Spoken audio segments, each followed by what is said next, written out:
Once every year, crypto offers you an insane buying opportunity to get in right at the ground floor to set yourself up for 5 to even 50 to 100x gains if you enter the right coins. Now, the reason that most people watching this have never actually properly bought one of these crashes that happen literally every year is because you miss two main things. You don't have the tools and you don't have the patience, right?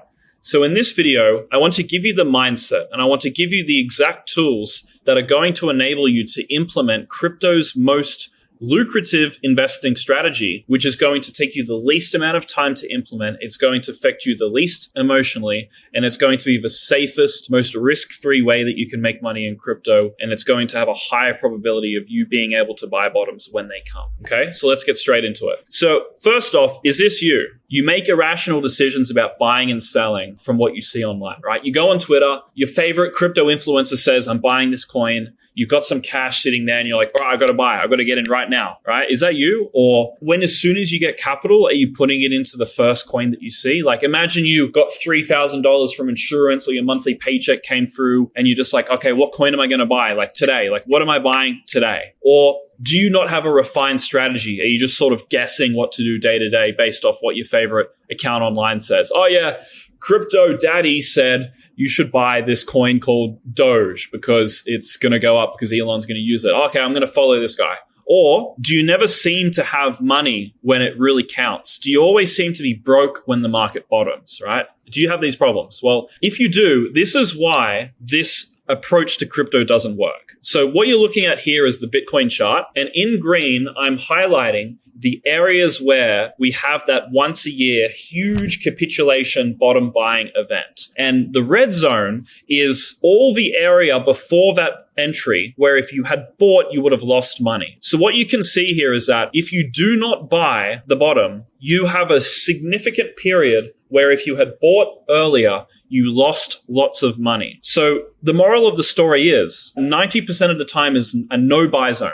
You should not be buying 80 to 90% of the time because your problem is that you love buying during no buy zones. Like you get that monthly paycheck, it comes through over here. And so you're like, oh yeah, I'm just going to put it in. I'm going to buy fucking Shiba coin, right? Oh, you know, thinking goes on in your brain about maybe I should be patient. Maybe I should wait for the price to crash. You just respond to FOMO emotions as if it's like a monkey pressing buttons on a screen. This is most people, okay? 90% of the time you should be waiting. 10% of the time you should be buying. And it's pretty clear on this chart. If you just had tools and patience to wait for this, you would be an extremely profitable investor, okay? So why does the market do this? Why is it that 90% of the time you shouldn't buy? Because you're going to lose money. Why does that happen? Well, there's 6 main reasons. Highly speculative asset class. The tech is new and prone to catastrophic errors. Lack of regulation, leverage gets out of control, scams are rampant, Ponzi schemes are the backbone of most new tech. So most of crypto is literally a Ponzi scheme. And what is the thing that all Ponzi schemes have in common? Well, they eventually collapse, right? So it's just by crypto's nature that if it's a Ponzi, it's going to collapse. Number 5, leverage buildup. So in crypto, it's very common, more so in the past, that when price crashes, people get liquidated, putting price lower, causing more people to get liquidated, and it's a cascade, right? It's like a snowball rolling down a mountain, right? It builds up momentum. And number 6, furthest on the risk curve or risk spectrum, so it's the most volatile asset class. That's why you get these crazy crashes where all that time you spent buying before didn't even mean anything because you could have just waited for that once a year crash to come through. What are some examples of things that have caused the prior crashes? You know, FTX blowing up is one, COVID is another, China banning crypto for the 1059th time, and short liquidation cascade. So these are like the 4 main causes of the prior crashes. There's obviously been other things, but the big crashes, this is what it's been caused by, right? And for as long as crypto is the Wild West, we're going to continue to see massive crashes offering insane buying opportunities to make 5 to 50x returns. So for as long as this is true, you're going to get really good once a year, twice a year opportunities to get into the market at a really, really low price because things are going to blow up. The tech's going to break. Like this stuff is so new. Like the developers of this tech are in a rush to push the tech as quick as possible because the holders of their token are rushing them. But the problem with rushing is eventually things go wrong. You want to beat the competitors to push code because you want the adoption. But if you rush, you fuck things up and everything collapses, right? And we saw this with FTX. And I'll talk about that later. So how do you catch these bottoms? That's a really, really important question that you're probably wondering. Well, let's understand what is creating the bottom first, because if you're watching this and you're just looking for the quick shortcut algos to buy the bottom with, you're not going to buy the bottom. Okay. You need to understand what is going on. What is the backdrop? What is the context of crypto that causes these crashes? What is the reason that we are waiting for this crash into the future? Why is it going to keep happening? You need to be able to answer these questions, because if you just try to fucking use an algo that you saw online because, oh, it was really accurate at buying bottoms, I'm just going to copy it. It's not going to work. It'd be like going out trying to talk to a pretty girl because you saw like this script on the internet. Oh, if I just copied the lines that this guy said, I'll be able to get this really pretty girl. Do you think that's going to work? No. Do you think you're going to make money just copying some fucking algo? No. You have to understand what's going on in crypto to make money from it, okay? Let's talk about what causes these bottoms. Every single massive crash that formed was created by forced sellers. If you remember just 2 words from this video, it's forced sellers, okay? So what is a forced seller? A forced seller is a market participant who pretty much just has to exit their position like immediately or in the very near future. Like they do not want to sell, they sell because they are forced to. The reason that forced selling in the market creates the best buying opportunities is because when you are forced to sell, you don't have any bargaining chips, right? You have no negotiation power. So in the order book, you have no ability to say, oh, well, you know, I'm forced to sell, but can you give me a better price? Like, I don't really want it. I don't really have to sell. No, like if you're a forced seller, you will take whatever price the market is giving you on your coins, okay? When sellers are desperate, buyers have the negotiation power. So you want forced selling at the bottom because that is when people are willing to sell at the lowest price because they have to. So where's an example of this on the chart? What's a real life example? A real life example is the FTX crash. So Loomdart put out a tweet here at the bottom, right here, and said, oh, nice, more forced selling of people's crypto they didn't want to sell. What's that? Like double-digit billions of Bitcoin and ETH that people didn't want to sell to prop up Ponzi's? So you could see here that Loomdart tweeted this 13th of December, which was literally the exact bottom, and market pumped after that. So once the market had cleared out the forced sellers, the market was able to go back up because everyone who was forced to sell, who was keeping the price down, is now gone and there's only buyers left. So what happened with FTX, right? In this tweet, it's really important you understand this. In this tweet, he's referring to forced sellers here. Who are the forced sellers? What is this about? So what happened was FTX has all this money that investors deposit onto its exchange. And what FTX did was super fucking slimy. They lended billions of dollars of their customers' assets to another company they ran called Alameda, right? Now, Alameda is a trading company that they would basically use this capital to trade. FTX got found out by a Coinbase article that, hey, look, the back-end accounting of FTX is a bit sus. What's going on here? People freaked out like, oh shit, FTX might not have,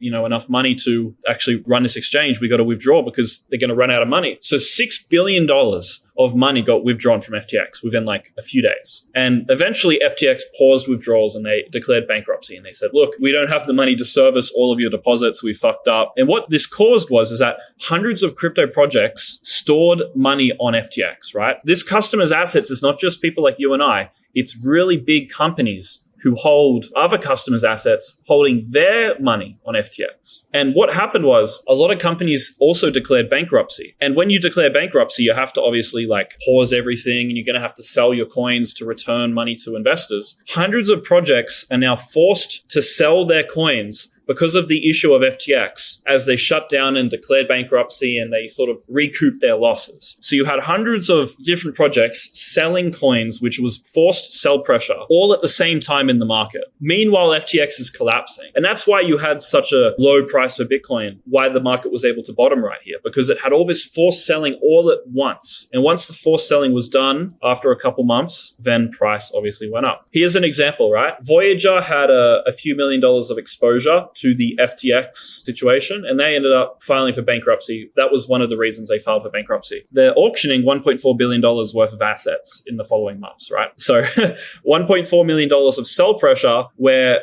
the buyers have the bargaining chip because obviously Voyager is in a bankruptcy process. They are in a bit of a rush to get these assets. So forced selling is going to give you the best entries because of a few things, right? Number one, highly emotional. Forced sellers are willing to accept bargain prices just to get out because they have to sell. It usually happens in large quantities, so it causes short-term price crashes, right? Forced selling pretty much always happens at the bottom because it usually happens in large volumes and obviously causes price to go down. Usually, when the price crashes really fast, people get liquidated, which creates a cascade of further liquidations. So when you have forced selling, you often create more forced selling through people getting liquidated, right? And what is a liquidation? It's you run out of capital to service your loan, which is the leverage that you have on a position, and you are forced to close the position before you go into a negative sort of balance, right? And last but not least, forced selling is only temporary sell pressure. When you're forced to sell, you're forced to sell. And when you've sold, you're done, right? You're out. The selling's done. So it's short-term capitulatory sell pressure, which once it's gone is replaced by buying. So how do I profit from forced sellers? How do I profit from this once-a-year capitulation event to buy bottoms? Number one is you have to be extremely patient. I'm really patient with crypto because I run businesses outside of crypto, right? I run businesses which make me money, where I don't need crypto to go up tomorrow to live the life of my dreams. I'm already living it.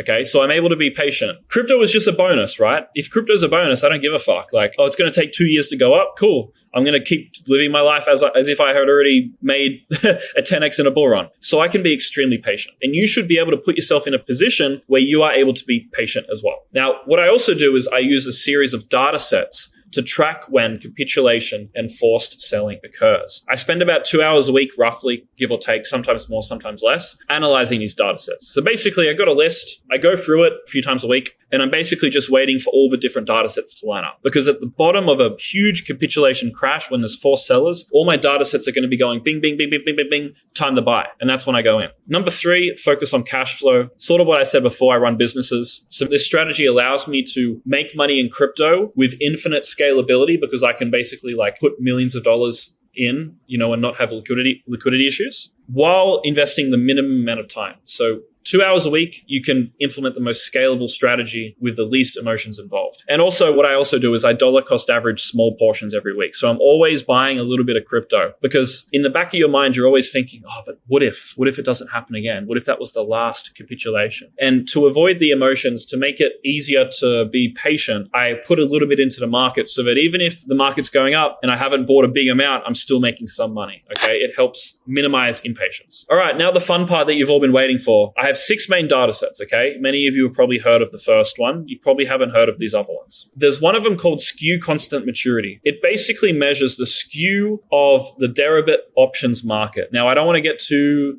nerdy in this video because I'm honestly not a specialist in options, but basically in the options market, the skew is basically representing the demand for a certain position in the market, right? So when the skew is really low, it's representing demand for downside protection. So when the market crashes, people are more afraid of, the market continuing to crash. They're willing to pay more for downside protection. So this is not measuring forced selling, but this is measuring the point of peak fear, which is where bottoms occur. So when people are most fearful of markets continuing to go down is when they spend the most amount of money on downside protection. And that is what is represented by the lowest marking of the skew here. So you can see that July 2022 and December 2022 and also March 11th, these are the 3 times that this has gone quite low. Now, if we go over here and we look at the 3 times that this lines up, let's go to July 2022. You can see that over here, it was the bottom. When was this one? November? December. So you can see this is the bottom here.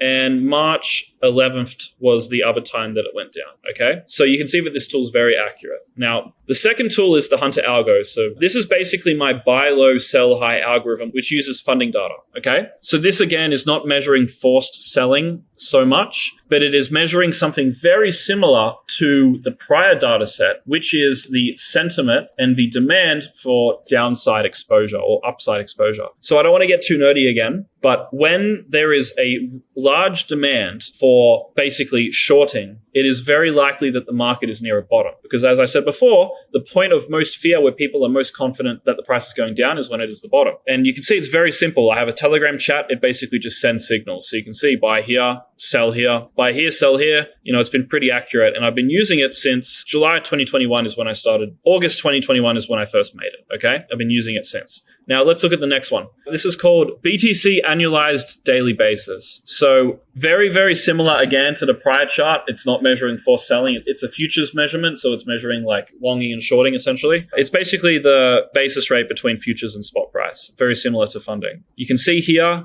on 3rd of December. Yep. So you can see here right at the exact bottom, it hit the bottom here. Now you can see here that this was the 12th of March, 2023. So yeah, it was basically the exact bottom. And the other time it signaled was the 20th of November, 2022. So when's that? Here, 20th. Literally like right at the fucking exact bottom. Like it didn't go any lower. This thing was right here telling you to buy, right? So anytime that basis goes below 0% by a large margin, 0% is this line here. It's right here. Like right here, it says 0.20. You can see like 0%. 0% is about there, okay? So anytime it goes below 0, it's a sign to buy. Next up, this is just another tool that I use in Confluence. It's not amazingly accurate, but it's a good tool for Confluence. So typically when you have forced selling, it's a large volume day, right? A lot of volume happens typically at that final moment of capitulation because a lot of coins are swapping hands, right? A lot of people are getting forced to exit. They're getting liquidated. So you can see here that this is basically measuring the volumes of DEXs, right? Pretty straightforward. On the 11th of March, we have a huge liquidation day. And you can see on the Hunter Algo, we had some buy signals on the 11th of March. And you can see that with this tool, the 11th of March, 12th of March, we got, down there. And also with skew constant maturity, we got a crash over here. So you can see that all the data sets were lining up to trigger a buy signal here. So this was a pretty good tool, but sometimes it doesn't work. So for example, 17th of May, 2021, let's have a look when that is. So you can see that 17th of May, it didn't trigger correctly here. So you wouldn't use it all the time. It's more for Confluence. And second last, this is basically a tool which measures the amount of bids in the market at any given time. So the total amount of bids, right? What you find is that the market bottoms when you have the most amount of people bidding, because the market is a battle between buyers and sellers, right? There's an army here, there's an army here. When this army is stronger than this one, it pushes through. So when the buyers are stronger than the sellers, the price goes up, right? Buyers are here, sellers are here, the army's taking over, price goes up. When you have the price going down into a large bid wall, it's the equivalent of an army breaking through certain, lines of defense, but then it hits this one super thick line of defense and it can't get through it. The sellers are trying, but it's just like there's dragons and fucking orcs and shit, like you can't break through it. So you can see that the amount of bids at the bottom is really high. And what you tend to find is that when we have forced selling in the market, the smart investors with the large portfolios recognize that price has fallen enough that these are bargain prices, and they are the counterparty who buys from the forced sellers, right? You see the people with the big bags coming in, the people who have been waiting for the crash, the smart investors, they start loading up behind the scenes when you don't even notice they're there. I guarantee you probably haven't even heard of this tool. This is a tool used by the smart investors. This is how they're able to buy your forced selling when you're doing your degen 100x trading, getting liquidated at the bottom. And you can see that the bids are starting to fall. You could tell that it wasn't the time to buy here because you can see the bids is very low. There's not many bids. It's starting to fall now, so it's starting to get into the buy region. And again, this is another tool. This is a measurement of the on-chain profit and loss of Bitcoin holders. So the reason I like this tool is because it's a representation of the peak amount of profit that the market is able to sustain before you run out of new buyers. Because when you think about it, at a certain point, there is so much people in profit that it doesn't really matter how many new people you bring in. There's just too many people to sustain. There's too much profit that people can realize. You can't just have price going up forever because you're going to run out of buyers to replace the people who take profit. And that ratio of amount of new buyers entering to people who are sitting on huge profits taking it out, it hits this equilibrium point every time at the top, this rough region where that imbalance begins to top out, right? There's just too much people sitting on too much profit. There's just not enough new people coming in, and it always tends to top out at the same region. And it's the same thing vice versa, right? Eventually, price goes down low enough that everyone who was gonna sell at these levels is already out, right? They've already been forced to sell through the various things that have broken in crypto, through the various collapses and Ponzi schemes. If they wanted to get out, they were gonna get out. Okay, so this is my last and final tool. So with all of these tools, you are now able to capture these entries into the market where once a year you have a huge collapse, getting you a great entry. You're now set. You've got everything that you need. But if you want to be fully prepared for the next capitulation buying opportunity, I do run a small investing community. Okay, what you get inside is basically I analyze the entire market for you using that toolkit that I just showed you that's constantly evolving. I'm constantly updating it. Every 2 months, I'm adding new tools because the market's always changing. I give actionable buy and sell signals for your long-term investments. So I'm going to tell you exactly what I'm buying, when I'm buying, not financial advice, but I'm going to show you what I'm doing, and you can do whatever you want with that information. Now, as well as this, you get one-on-one access to myself. You can ask me any questions. I can help you with your portfolio. You're getting a full comprehensive investing course. So it's content like this, but even more of it, and covering even more depth, teaching you exactly what you need to know about the market. There's a community chat with other crypto investors. You can ask anyone questions, and there's always value being given by the guys in there, and full breakdowns on the best projects for the next bull run. So not only am I going to show you how to buy these capitulations, I'm going to tell you what I'm buying and why. So if you'd like to join, it's called the Hunter Algos. That's the website, hunteralgos.com. It's a website like this. Anyone who's interested in joining, I'm more than happy to walk through your portfolio one-on-one and get you really set up with this system. It's going to take you 30 minutes a week to implement, and it has an 80-90% accuracy. I've been following this rough outline of a system here for the past 2 years, and it's been working very well. So yeah, that's the end of the video, guys. Thank you for watching. I'll see you guys in the group if you end up joining. Cheers.